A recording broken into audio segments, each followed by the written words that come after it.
నమస్తే. ప్రజెంట్ మనం తెలంగాణ భవన్లో ఉన్నాం. మన చుట్టూ ఉన్న వాళ్ళంతా మదిరా నియోజకవర్గం నుంచి వచ్చినారు. ఉప ముఖ్యమంత్రి బట్టి విక్రమార్కకు సంబంధించిన మదిరా నియోజకవర్గానికి సంబంధించిన నేతలు వీళ్ళంతా బీఆర్ఎస్ పార్టీ నేతలు.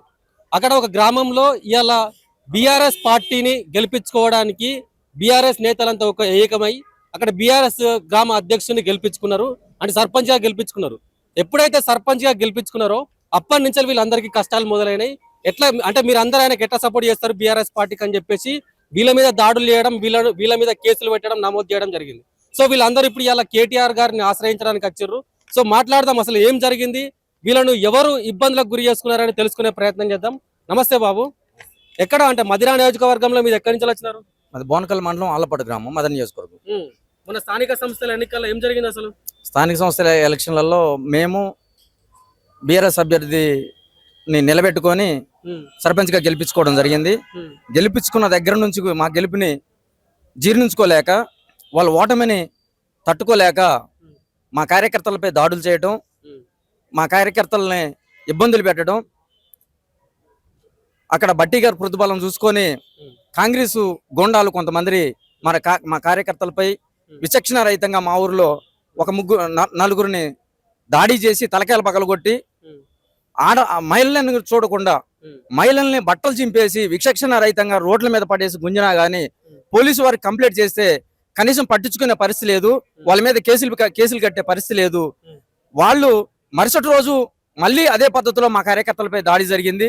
ఆ దాడి జరిగిన ఘటనలో వాళ్ళు కంప్లైంట్ ఈగిపోయిన మా కార్యకర్తల్ని తీసుకెళ్లి లోపలేసి వాళ్ళ మీద అటెంప్ట్ మర్డర్ కేసులు పెట్టి, తప్పుడు కేసులు పెట్టించి 9 మంది అమాయకుల్ని, కేసులకి సంబంధం లేనటువంటి యువకుల్ని, చదువుకున్నటువంటి విద్యార్థులపై 307 కేసులు పెట్టించి వాళ్ళు ఇలా ఇళ్లలో లేకుండా భయభ్రాంతులకు గురి చేస్తున్నటువంటి సందర్భం ఇలా మా గ్రామంలో కనబడతా ఉన్నది.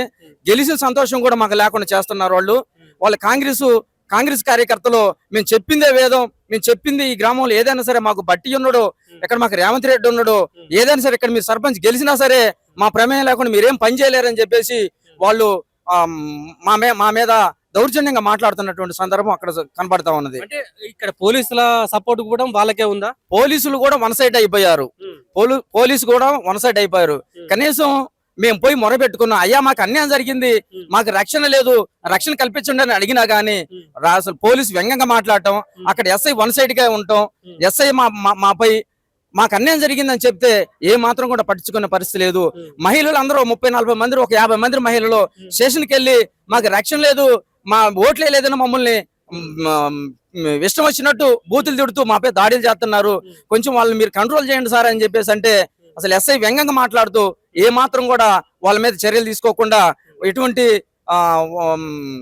కంట్రోల్ లేకుండా నిమ్మకి నీరెత్తినట్టుంటున్నటువంటి పరిస్థితి. అక్కడ ఎంతమంది మీద దాడి చేస్తారు మొత్తంగా మీ గ్రామంలో?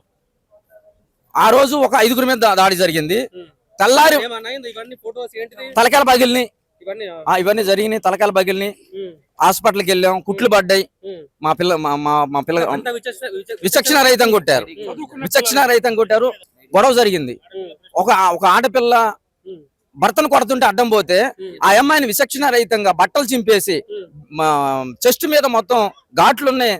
ఎప్పుడైనా తెలంగాణలో ఇటువంటి సాంప్రదాయం ఉండనా? అసలు ఎంతవరకు ఏనాడు లేదు.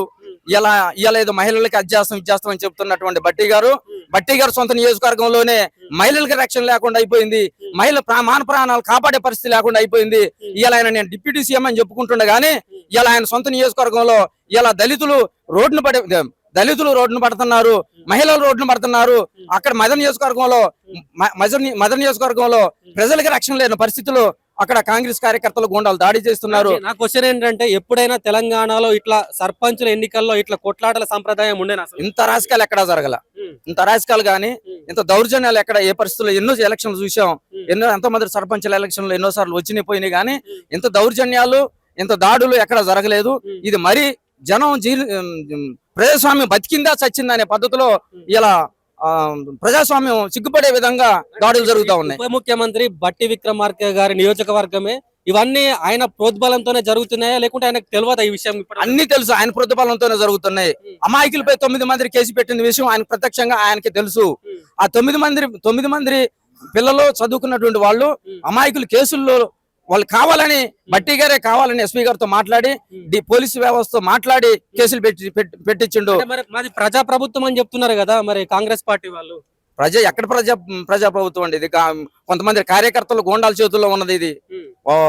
ఎక్కడ లేదు. కొంతమంది కాంగ్రెస్ నాయకుల చేతుల్లో ఈ వ్యవస్థ ఉన్నది తప్ప ప్రజా పాలన ప్రజా ప్రభుత్వం కాదు ఇది. ఇవాళ ప్రజలు ఇబ్బంది పడుతున్నారు. ఇవాళ సమాజం మొత్తం కూడా ఎందుకు గెలిపించినారా దేవుడు అని చెప్పేసి అనుకునే పరిస్థితి తీసుకొచ్చారు. ఇక్కడ ఇవాళ 2 సంవత్సరాల్లోనే రైతులు ఇబ్బంది పడుతున్నారు, తర్వాత కార్మికులు ఇబ్బంది పడుతున్నారు, ఉద్యోగస్తులు ఇబ్బంది పడుతున్నారు. ఇక్కడ ఈ ప్రజాపాలన చెప్పుకుంటున్న దాంట్లో రౌడీజం బాగా పెచ్చిమీరిపోయింది. ఇక ఎక్కడా కూడా ప్రశాంతమైన వాతావరణం లేదు. ఇది బాగా మీరు బీఆర్ఎస్ పార్టీని గెలిపించుకున్నారు మీ గ్రామంలో. ఏమంటున్నారు అసలు కాంగ్రెస్ పార్టీ వాళ్ళు? అంటే అది కాంగ్రెస్ లో జాయిన్ కమ్మంటున్నారా లేకపోతే మీరు గెలిచినందుకు వాళ్ళు ఓర్చుకోలేకపోతున్నారా? మేము గెలిచినందుకు ముందు మా గెలుపుని జీర్ణించుకెళ్ళకపోతున్నారు. మాకు ఏదో మా వాళ్ళు గెలుపుని వాళ్ళ ఓటమిని తట్టుకోలేకపోతున్నారు. ముందుగా వాళ్ళ ఓటమిని తట్టుకోలేక మా కార్యకర్తలు బెదిరిస్తున్నారు. మీరు ఎంత గెలిచినా సరే మా కాళ్ళకాడికి రావాల్సిందే, ఏది ఇచ్చినా మేము నిధులు ఇవ్వాల్సిందే, మీరు గెలిచినా గానీ మళ్ళీ మా కాళ్ళకాడికి రావాలని చెప్పేసి వాళ్ళ గ్రూపులలో సోషల్ మీడియాలో మనస్తాపానికి గురే పోస్టులు పెట్టడం జరుగుతూ ఉంది. సో ఏం చెప్తారు ఫైనల్ గా ఉప ముఖ్యమంత్రి బట్టి విక్రమార్క గారికైనా ముఖ్యమంత్రి రేవంత్ రెడ్డి గారికైనా మీ మదిరా నియోజకవర్గం నుంచి మీ గ్రామం నుంచి ఏం చెప్పదలుచుకున్నారు? మా గ్రామం ప్రశాంతమైన వాతావరణం ఉండాలని మేము కోరుకుంటున్నాం. కానీ వాళ్ళు మాత్రం ఒక పోలీసు వ్యవస్థను అడ్డం పెట్టుకొని కొంతమంది బట్టి అనుచరుడు కందుల పాపారావు అనే వ్యక్తి ఆయన దౌర్జన్యం బాగా ఎక్కువైపోయింది. అతను కంట్రోల్ చేసే పరిస్థితి లేదు.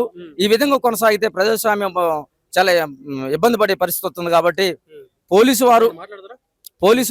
వారు వాళ్ళని కంట్రోల్ చేయాలని, ఊళ్ళో ప్రశాంతమైన వాతావరణం తీసుకురావాలని చెప్పేసి మేము కోరుకుంటున్నాం. అంటే ఇది పరిస్థితి. మదిరా నియోజకవర్గానికి సంబంధించి బట్టి విక్రమార్క ఉప ముఖ్యమంత్రి బట్టి విక్రమార్కకు సంబంధించిన నియోజకవర్గంలోనే ఇంత అరాచకాలు జరుగుతుంటాయి, ఇంకా రాష్ట్రంలో ఇంకెంత జరుగుతుంటాయి. కనీసం మా గ్రామంలో రక్షణ లేకుండా పోయింది.